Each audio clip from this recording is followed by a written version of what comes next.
یونس نے خبر دی انہیں زاری نے، انہوں نے کہا کہ ہم سے انس بن مالک رضی اللہ تعالی عنہ نے بیان کیا کہ ابو ذر رضی اللہ تعالی عنہ نے بیان کیا کہ رسول اللہ صلی اللہ علیہ وآلہ وسلم نے فرمایا، جب میں مکہ میں تھا تو میری گھر کی چھت کھلی اور جبرائیل علیہ السلام نازل ہوئے۔ انہوں نے میرا سینہ چاک کیا اور اسے زمزم کے پانی سے دھویا۔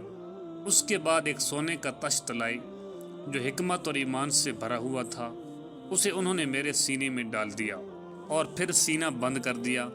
اب وہ مجھے ہاتھ سے پکڑ کر آسمان دنیا کی طرف لے چلے۔ آسمان دنیا کے داروغہ سے جبرائیل علیہ السلام نے کہا، دروازہ کھولو۔ انہوں نے دریافت کیا کہ کون صاحب ہیں؟ کہا، جبرائیل علیہ السلام۔ صحیح بخاری حدیث نمبر 1636۔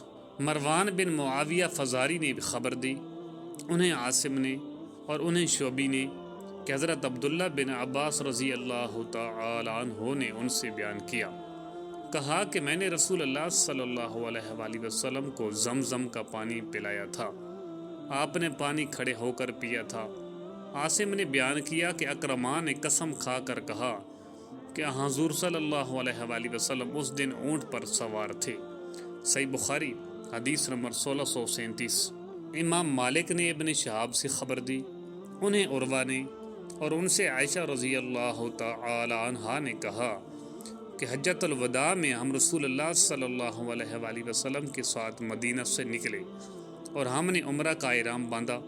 پھر حضور صلی اللہ علیہ وآلہ وسلم نے فرمایا کہ جس کے ساتھ قربانی کا جانور ہو وہ حج اور عمرہ دونوں کا ایک ساتھ احرام باندھے، ایسے لوگ دونوں کے احرام سے ایک ساتھ حلال ہوں گے۔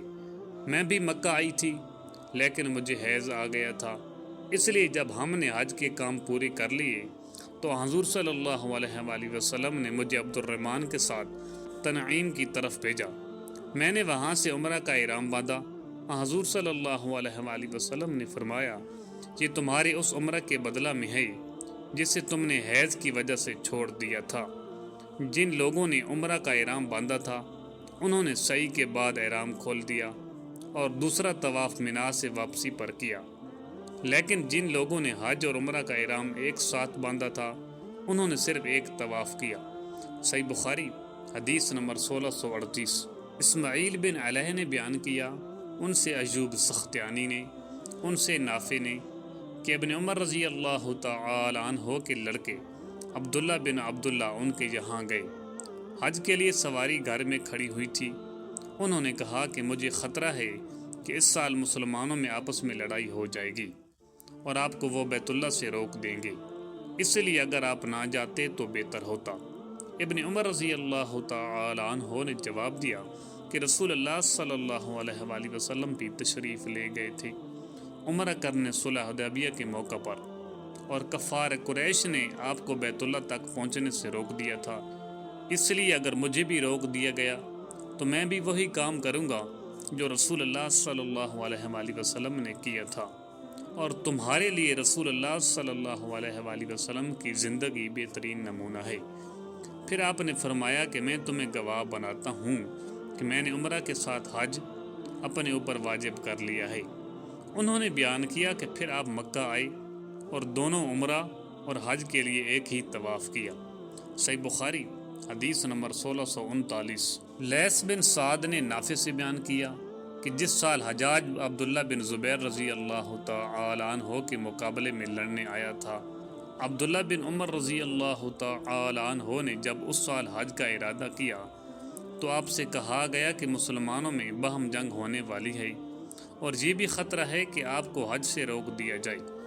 آپ نے فرمایا، تمہارے لیے رسول اللہ صلی اللہ علیہ وآلہ وسلم کی زندگی بہترین نمونہ ہے، ایسے وقت میں میں بھی وہی کام کروں گا جو رسول اللہ صلی اللہ علیہ وآلہ وسلم نے کیا تھا۔